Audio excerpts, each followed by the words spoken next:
নমস্কার, কেমন আছেন সবাই? আশা করি সবাই ভালো আছেন। আজকে বানাবো একদম অন্যরকম তন্দুরি চিকেন। এটি বানানোর জন্য প্রথমে চিকেনের লেগ পিসগুলো নুন আর ভিনেগার মেশানো জলে ডুবিয়ে 30 মিনিট মতো রাখতে হবে।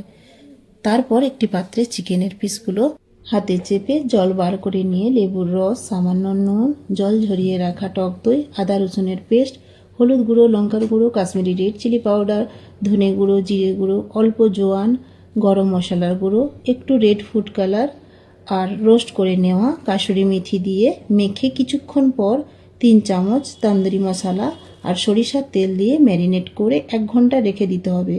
1 ঘন্টা পর একটি ফ্রাইং প্যানে 2 চামচ সাদা তেল দিয়ে ম্যারিনেট করা চিকেনগুলো দিয়ে গ্যাসের ফ্লেম কমিয়ে ঢাকা দিয়ে 15 মিনিট পর ঢাকনা খুলে উল্টে নিতে হবে। এইভাবে বেরিয়ে আসা চিকেনের জলটা শুকনো করে ভালো করে ভেজে নিতে হবে। ভেজে রাখা চিকেন উল্টে পাল্টে গ্রিল করে বাটার ব্রাশ করে ওপর দিয়ে চাট মশলা আর ধনেপাতা কুচি দিয়ে দিলেই রেডি তন্দুরি চিকেন।